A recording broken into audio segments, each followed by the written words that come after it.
ஹாய்ங்க, வணக்கம். இன்றைக்கி simple and டேஸ்ட்டாக ஒரு சேப்பங்கிழங்கு வறுவல் தான் செய்ய போகிறோம்.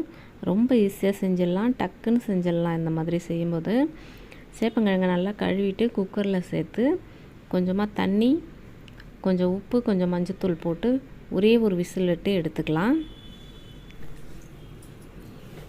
பார்த்திங்கன்னா நல்லா ஆறிடுச்சு. இப்போ உரிச்சிட்டு கட் பண்ணிக்கலாம். ஒரே ஒரு விசில் விட்டு எடுக்கும்போது ரொம்ப சாஃப்டாக குழன்னு ஆகாது.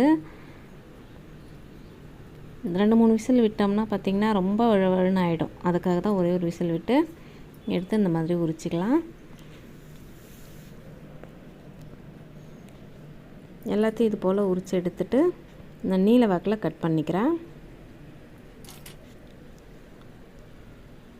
இது போல் எல்லாத்தையும் கட் பண்ணிக்கலாம். இது கொஞ்சம் வழுவழுன்னு தான் இருக்கும், இருந்தாலும் உடம்புக்கு ரொம்ப நல்லது அடிக்கடி உணவில் சேர்த்துக்கிறதுனால. இப்போ வானல் வச்சு எண்ணெய் விட்டு கடுகு சேர்த்துக்கிறேன்.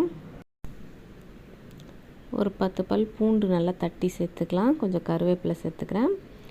கூடவே தேவையான அளவு மிளகாய்த்தூள், ஒரு 1/4 ஸ்பூன் தனியாத்தூள், ஒரு 1/4 ஸ்பூன் மஞ்சத்தூள் சேர்த்து பச்சை வாசனை போகிற வரைக்கும் நல்லா கலந்து விட்டுக்கலாம்.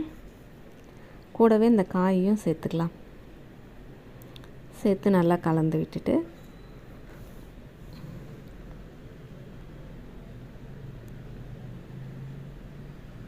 இப்போ தேவையான அளவு உப்பு, ஏற்கனவே உப்பு சேர்த்துருக்கோம், அதுக்கு தகுந்த மாதிரி சேர்த்துக்கோங்க. கொஞ்சமாக ஆம்ச்சூர் பவுடர், கொஞ்சம் கரம் மசாலா சேர்த்து நல்லா கலந்து விட்டுடலாம். இந்த ஆம்ச்சூர் பவுடர் சேர்க்குறதுனால அதில் அந்த விறுவிறுப்பு தன்மை இருந்துச்சுன்னா கூட இருக்காது. ஆனால் இந்த காயில் அந்த மாதிரி எதுவும் இல்லை, நல்லா தான் இருக்குது.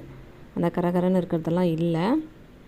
இப்போது கொத்தமல்லி தழை தூவி ஆஃப் பண்ணிட வேண்டியது தான். ரொம்ப சிம்பிளாக இருக்கும், ரொம்ப வழுவழுலாம் இல்லாமல் இந்த மாதிரி செய்யும்போது ரொம்ப டேஸ்ட்டாக இருக்கும். செஞ்சு பாருங்கள். தேங்க்யூ.